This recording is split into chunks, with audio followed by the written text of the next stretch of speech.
सना बहुत बड़े घर की बेटी है। उसकी शादी हाल ही में करण से हुई है। करण का परिवार एक सफल परिवार होने के बावजूद भी सादी जिंदगी जीता है। लेकिन सना को ऐसा ही लगता है कि दुनिया में सबसे ज्यादा अमीर उसी का परिवार है। सना के अंदर बहुत घमंड है, इसीलिए वो हमेशा अपने ससुराल वालों को छोटा समझती है। एक दिन सना की जेठानी लक्ष्मी ने उससे कहा, सना, सब लोग तुम्हारा इंतजार कर रहे हैं, चलो नाश्ता करने। तो सना बोली, भाभी प्लीज, आप मेरा नाश्ता कमरे में भिजवा दो, मैं किसी के साथ खाना नहीं खा सकती। लक्ष्मी ने कहा, अरे सना, हम सब तो साथ मिलकर ही खाना खाते हैं और इससे प्यार बढ़ता है। सना ने इतराते हुए कहा, भाभी ये सब तो गवार लोगों के चोचले हैं। मैं अपने मायके में भी अपने कमरे में ही खाना खाती थी, मुझे प्राइवेसी पसंद है। लक्ष्मी ने मुस्कुराते हुए कहा, हम सब साथ मिलकर खाना खाते हैं, इसका मतलब ये नहीं है कि हम गंवार हैं। खैर छोड़ो, मैं भिजवाती हूँ तुम्हारे लिए नाश्ता। ये कहकर लक्ष्मी वहां से चली जाती है और सारी बात अपनी सास माला को बताती है। माला लक्ष्मी से कहती है, छोड़ो बहू, नई नई शादी हुई है ना, इसीलिए ऐसा बोल रही है। नई नई जगह है, एडजस्ट करने में थोड़ी दिक्कत तो होती ही है। मैं उसके लिए प्लेट लगा देती हूँ, तुम जाकर दे आओ। इसी तरह घर के सभी लोग एक दिन बैठकर क्रिकेट मैच देख रहे थे और साथ में शोर भी मचा रहे थे। तभी वहां से सना गुजरती है। करण कहता है, अरे सना, तुम कहाँ इधर उधर घूम रही हो, आओ ना हमारे साथ मैच देखो। इंडियन टीम का प्रदर्शन कितना अच्छा है, बहुत मजा आ रहा है। सना ने मुंह बनाते हुए कहा, करण, ये क्या गंवारों वाली बातें कर रहे हो, तुम लोग इतना शोर मचा रहे हो, घर को कितना गंदा रखा है, हर जगह चिप्स के पैकेट और पॉपकॉर्न गिरा रखे हैं। ये घर कम मछली बाजार ज्यादा लग रहा है, इतने पढ़े लिखे होकर भी गरीबों की तरह हरकतें करते हो। करण ने कहा, ये क्या कह रही हो सना, इस घर में सभी तुमसे बड़े हैं, तुम सभी को गंवार बोले जा रही हो। सना ने कहा, तो मैंने गलत क्या बोला? देखो करण, बस मुझे इतने शोर में रहने की आदत नहीं है। तुम अपने घर वालों से बोलो कि अपने अपने कमरे में आराम से मैच देखें, इतना शोर मचाने की क्या जरूरत है। सना करण के घर के सभी लोगों की इंसल्ट करके वहां से चली जाती है। करण को बहुत गुस्सा आता है। तभी लक्ष्मी करण से कहती है, करण, तुम्हें अपनी पत्नी के ऊपर बहुत गुस्सा आ रहा है ना, लेकिन यह तो कुछ भी नहीं है, ये तो सभी घर वालों के लिए आई है, तब से ऐसे ही बोले जा रही है। पहले तो माँ और मुझे लगा कि शायद यहाँ एडजस्ट नहीं कर पा रही है, लेकिन इसका व्यवहार तो दिन पर दिन और बुरा होता जा रहा है। पता नहीं इतनी घमंडी और नकचड़ी क्यों है। करण बोला, भाभी, आपने ये बात पहले क्यों नहीं बताई मुझे? लक्ष्मी ने कहा, मुझे माँ जी ने बताने के लिए मना किया था।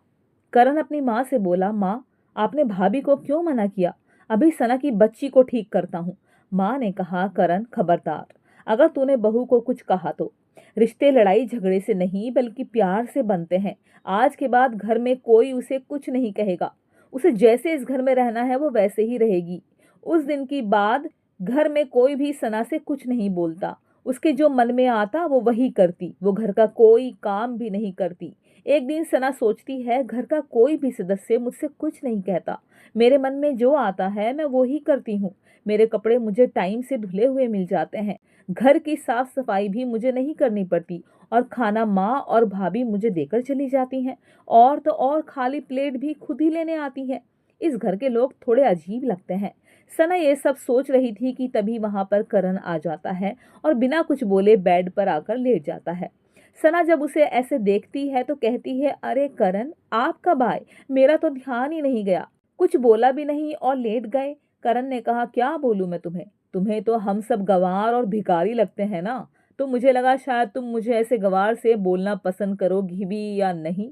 सना ने कहा, अच्छा, तो तुम्हारी माँ और भाभी ने तुम्हें मेरे खिलाफ भड़का ही दिया, और क्या क्या कहा है उन दोनों ने? करण ने जवाब दिया, मेरी माँ तुम्हारी तरह नहीं है, उन्होंने तो मुझे मना किया था कि मैं तुमसे कुछ ना बोलूं, और आज के बाद मेरी माँ और भाभी के बारे में तुम भी कुछ मत बोलना। तुम अपनी माँ और भाभी का नाम सुनते ही इतने आग बबूला क्यों हो गए? ऐसा तो कुछ नहीं कहा मैंने, वो तुम्हारे बारे में या तुमसे तो कुछ नहीं बोलते ना, तो बेहतर होगा कि तुम भी उनके बारे में कुछ मत बोलो, और तुम्हारे पास उनके खिलाफ बोलने के लिए है ही क्या? तुम्हारा हर काम तो वही करती हैं और कभी तुमसे कुछ कहा भी नहीं। जब से तुम शादी होकर इस घर में आई हो तुमने घर के किसी भी काम में हाथ बटाया है? सबको छोड़ तुमने मेरा और अपना भी कोई काम नहीं किया आज तक। ये बोलकर करण सो गया, लेकिन सना को पहली बार ऐसा लगा कि उसे किसी ने आईना दिखा दिया। करण की बातों ने उसे अपने बर्ताव पर सोचने को मजबूर कर दिया। एक दिन सभी लोग साथ में बैठकर नाश्ता कर रहे थे और सना सबसे अलग बैठकर अपने फोन में लगी हुई थी। तभी वहां उसके पिता हरीश आ गए। हरीश जी माला जी के सामने हाथ जोड़ते हुए कहने लगे, नमस्ते समधन जी, कैसी हो आप? सना ने पहली बार किसी के सामने अपने पिता को इतना झुकते हुए देखा था। उसे देखकर हैरानी हुई और वह सोच में पड़ गई, मेरे पापा के आगे पीछे लोगों की भीड़ लगी रहती है और वो यहाँ मेरी सास के सामने इतनी विनम्रता से झुककर नमस्ते कर रहे हैं। कुछ समझ में नहीं आ रही। सना ये सब कुछ सोच ही रही थी, तभी उसकी सास ने उसे आवाज दी, सना बहू, तुम्हारे पिताजी आए हैं, मिल लो। मैं तब तक चाय नाश्ता बना लेती हूँ। सना अपने पिता से मिलने आई और कमरे के बाहर खड़ी रहती है। वो अपने पिता की बातें सुन रही थी। उसके पिता उसके पति और सास से कहते हैं, समधन जी, इस बार मुझे बिजनेस में बहुत नुकसान हुआ है, इसीलिए मुझे आपकी छोटी सी मदद चाहिए।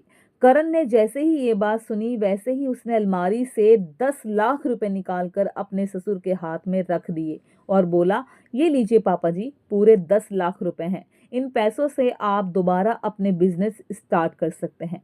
आप बिल्कुल भी चिंता मत कीजिए। सना के पापा की आंखों में आंसू थे। तभी वह करण से बोले, बेटा, तुमने मेरी पूरी बात सुने बिना ही मुझे 10 लाख रुपए दे दिए। माँ ने सना के पापा से कहा, भाई साहब रख लो, बिजनेस के काम तो ऐसे ही होते हैं, क्या पता आगे जरूरत पड़ जाए, और इसके अलावा किसी भी चीज की जरूरत हो तो बता देना।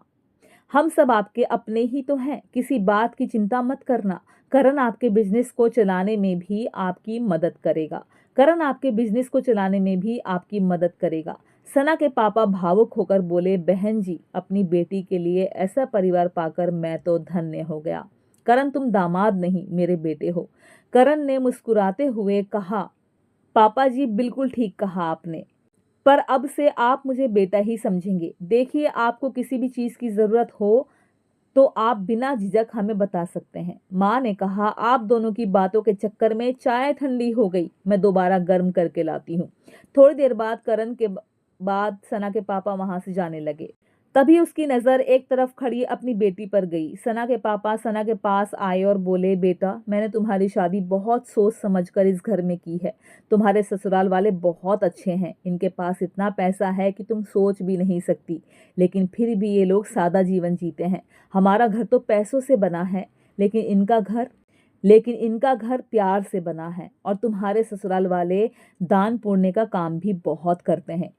वह अपनी बेटी से मिलकर वहां से चला गया और सना वहां खड़े होकर अपने बर्ताव के लिए शर्मिंदा थी। उसे समझ में नहीं आ रहा है कि वह अपने ससुराल वालों से माफी कैसे मांगे। वो यह सब सोच रही थी, तभी उसकी सास उससे कहने लगी, अरे सना बहू, तुम इतनी देर से यहाँ क्यों खड़ी हो? तुमने नाश्ता नहीं किया है ना?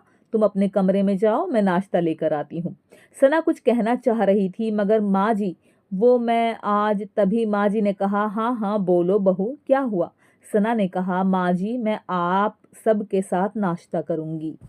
माला ये सुनकर हैरान हो गई और उसने खुश होकर कहा, हाँ हाँ, क्यों नहीं बहू, आओ आओ। सना ने सबके साथ बैठकर नाश्ता किया और फिर कोशिश करने लगी कि वो सबके साथ घुल मिल जाए। माला ने तो सना को अपने परिवार में दिल खोल कर स्वीकार कर लिया, लेकिन सना की कड़वी बातों ने करण और लक्ष्मी के दिल में घर कर लिया था। अब पता नहीं सना अपनी जेठानी लक्ष्मी और पति करण का दिल कभी जीत भी पाएगी या नहीं। दोस्तों, कहानी कैसी लगी कमेंट्स में बताना। इस कहानी को लाइक शेयर ज़रूर करना और हमारे चैनल आनी ऑफिशियल कहानियाँ को सब्सक्राइब ज़रूर करना। और हाँ दोस्तों, बेल आइकन प्रेस ज़रूर से कर लेना ताकि आपको अगली कहानी की नोटिफिकेशन मिल जाए। धन्यवाद दोस्तों।